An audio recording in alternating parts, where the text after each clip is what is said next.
You know that feeling when a tiny piece of metal suddenly commands more attention than your morning coffee? Today, we're zeroing in on one of the most unassuming yet surprisingly intriguing treasures hiding in plain sight, the 1989 Roosevelt dime. At first glance, it looks like any other 10-cent coin you've handed over at the grocery store. But beneath its familiar profile lies a world of quirks, errors, and stories that can send experienced collectors into a frenzy. In the next few minutes, we'll peel back the layers on how this particular dime earned its place among rarities, explore the features that set it apart, and reveal how a well-preserved example might just rewrite your portfolio's bottom line. Let's roll back the clock to early 1989, when the United States Mint was in full stride producing hundreds of millions of Roosevelt dimes across Philadelphia, Denver, and San Francisco facilities. Designed by John R. Cynic and first released in 1946, the Roosevelt dime paid tribute to President Franklin D. Roosevelt's leadership through the Great Depression and World War II. By the time production hit the late 1980s, it had evolved into a workhorse coin, circulating widely and rarely causing anyone to pause for a second look. Yet in that sea of millions, a few pieces slipped through with anomalies too tempting for collectors to ignore. Whether due to die misalignment, planchet mishaps, or mint mark missteps, these flawed dimes have since become the stuff of whispered conversations at coin shows and heated bids on auction platforms. What makes a 1989 dime leap from everyday change to high-value collectible? One standout variety comes from the Philadelphia strike, where a subset of dimes bears a pronounced double die on the obverse. Instead of a single, crisp impression of Roosevelt's profile and the surrounding inscriptions, eagle-eyed collectors notice a subtle shadowing effect, virtually a twin image faintly offset from the original. That doubling occurs when the die itself receives two misaligned impressions during hubbing. Another exciting category centers on mint-mark repunching at the Denver Mint, faint traces of an earlier D beneath the final, well-centered stamp. Then there are off-center strikes, where the planchet wasn't properly seated, resulting in partial images that can range from a few degrees to dramatic 30 to 40% offsets. Each of these quirks leaves telltale signs: doubling that fans out on Roosevelt's jawline, ghosted letters just under the mint mark, or a crescent of unstruck metal along the rim, revealing their secret heritage to the trained eye. Fast forward to today's market, and an unassuming 1989 dime in average circulated condition might fetch mere face value or a small premium. Think 30 to 50 cents if it shows slight, or yet retains full detail. But once you shift into uncirculated territory, prices climb sharply. An MS-63 graded example of the common variety could sell for $3 to $5. Push that to MS-65, and you're looking at $15 to $25. Now consider one of the double die varieties in MS-65. Auction houses have seen these cross the block for $600 to $800, with top-tier MS-67 specimens nudging the $1,200 mark under the right lighting. Off-center strikes command equally impressive sums. 30% misalignment in an MS-60 can go for $150, and if it arrives crisp at MS-63 or higher, bids have soared past $400. Even repunched mint mark issues draw keen interest. A well-centered D over D in high grade once hammered at $350, then quietly slipped back into a private collection. These figures underscore how a single mismatch between die and planchet can transform a dime from a pocket filler into a record-setting lot. Beyond sheer dollars and cents, the 1989 dime has a handful of stories that keep collectors swapping tales late into the night. One collector recounts finding a near-pristine double die specimen tucked away in a bankroll. He was so convinced it was just a trick of the light that he passed on it until someone prodded him to send it off for grading. He ended up netting $780. Another dealer tells of an off-center dime sent to a grading service by a fiancée as a joke gift. She never intended to cash in, but the final grade of MS-64 yielded over $250, funding their honeymoon. Yet another tale involves a Smithsonian researcher who stumbled upon a repunched mint mark piece while cataloging circulation coins. Its ghosted D was so faint he nearly discarded it, until he realized the historical implications of minting practices that year. Each anecdote highlights how the most modest-seeming coins can harbor unexpected legacies. Of course, condition reigns supreme in determining final value. A dime with heavy wear, where Roosevelt's hairlines, torch details, and olive branch leaves have all muddied, will stay within a few cents above face value. Step up to very fine or extremely fine, and you may see $1 to $2, but nothing life-changing.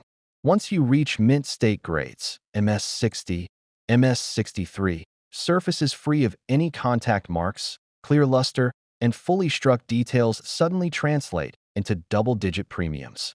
Bump up to MS65 or MS67, where each hair on Roosevelt's profile pops and fields mirror like still water, and you enter four-figure territory, especially for those deeper, rarer errors. Proof strikes from San Francisco, made exclusively for collectors and featuring frosted devices against mirrored backgrounds, follow their own scale. PR67 deep cameo pieces routinely sell for $25 to $40, while a PR69 might edge toward $100 if the contrast and surface quality are flawless. If you've been eyeing your pocket change with fresh curiosity, take a closer look at any 1989 Roosevelt dime you own. Tilted under a bright lamp, inspect the mint mark for ghostly echoes, and watch for any doubling around the date or lettering. You might just unearth a hidden gem whose true worth eclipses its face value by dozens, hundreds, or even thousands of times. And who knows? This could be the start of your very own treasure hunt, right between the folds of your favorite pocket or the depths of your coin album. Shifting our gaze back a full generation, the 1969 Roosevelt dime transports you to a time of moonshots, Motown, and meteoric cultural change. And tucked inside the surge of coin production, that year lies some of the most enthralling varieties a modern collector can find. Unlike the high-volume strikes of later decades, the dimes of '69 carry the weight of an era defined by experimentation and transition at the U.S. Mint.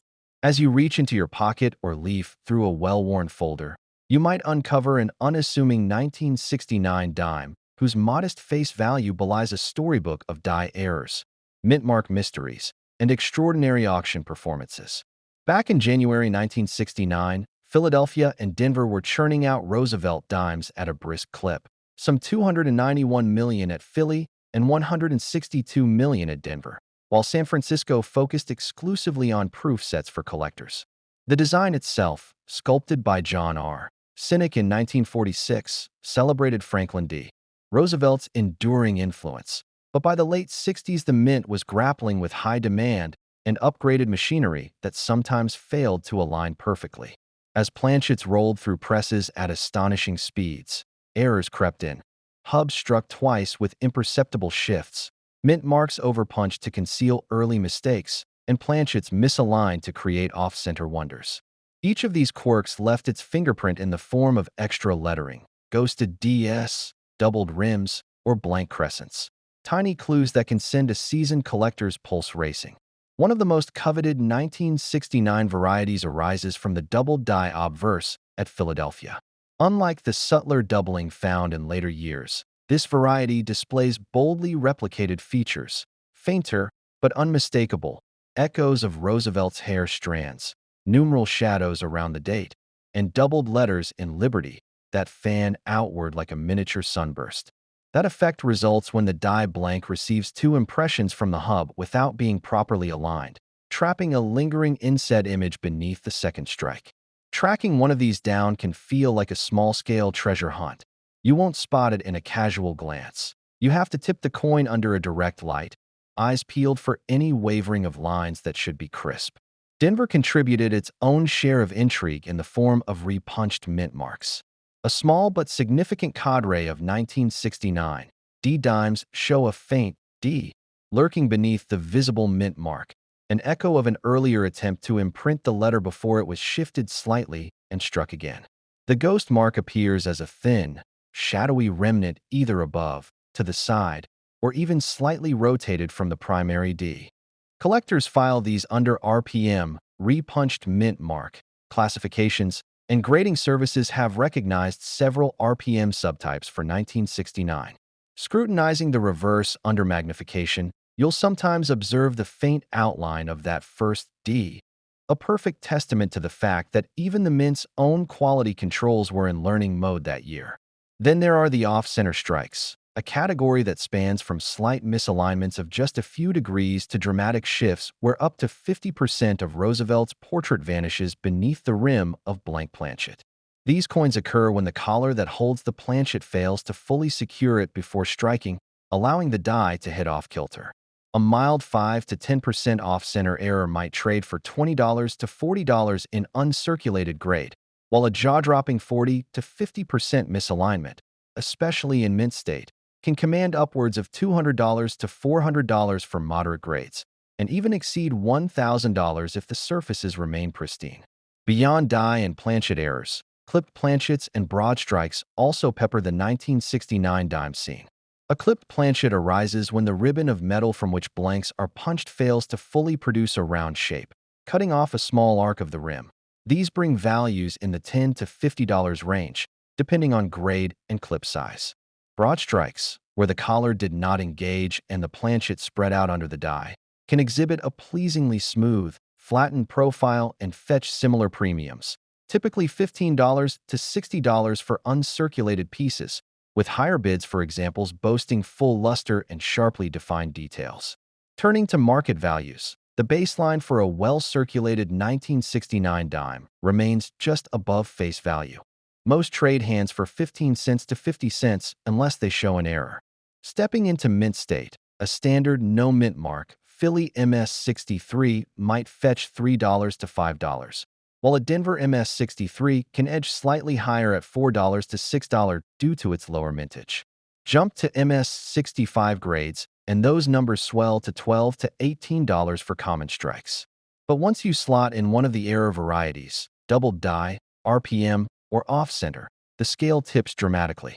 An MS65 1969 D double die can breeze past $300, and if you land a sharp MS67 specimen, the hammer might fall between $600 and $900 at major auction houses. Documented auction records underscore just how tempting that leap can be. In 2023, Heritage Auctions saw a 1969 P double die obverse MS66 secure a $1,100 bid after fierce online competition. A separate lot, featuring a 45% off-center 1969 D in MS64, realized $520, despite minimal collector awareness prior to the sale. Meanwhile, a repunched mint mark, RPM Type 2, graded MS65 Plus broke $350 in a 2024 eBay auction, surprising even veteran dealers who hadn't fully cataloged the RPM's nuances. The human stories behind these coins add another layer of fascination. One collector recalls purchasing an unassuming red envelope set at a local coin shop in 1989, only to discover 5 years later that the Denver dime inside bore a ghosted D beneath the primary mint mark. What began as a $5 nostalgia purchase turned into a $400 windfall when the piece earned an MS64 RPM designation. Another hobbyist, armed with little more than a magnifier and a scribbled reference chart, spent months scouring rolls from small-town banks before uncovering a sharp MS66 1969 double die that ultimately netted $1,200 at a regional show. These anecdotes prove that passion, patience, and a willingness to look closely can converge to transform pocket change into headline-worthy discoveries. As with any collectible, condition remains the supreme arbiter of value. A dime with heavy circulation, smooth details, faint luster, and minor rim nicks will generally stay under $1, regardless of error type. Very fine examples with bold portraits and only slight wear might reach $5 to $10. Once you enter mint state territory, MS60, MS63, you step into double-digit premiums for standard strikes and three-figure territory for errors. High-end mint state coins bearing dramatic doubling or major off-center strikes in MS65 or above rarely surface, and when they do, the sky is the limit. Four-figure hammer prices are no longer exceptional. For collectors drawn to the interplay of history and happenstance, the 1969 Roosevelt dime stands as a crowning example of how even a humble 10-cent piece can tell a rich tale. Between the chatter of hubbing machines, the subtle aftershocks of misaligned strikes, and the thrill of unearthing a ghosted mint mark. Each error tells a chapter of the mint's own evolving narrative. Next time you're leafing through a worn folder or sifting change in a leather pouch, pause for a moment over any 1969 dime. You just might be holding a sliver of numismatic magic.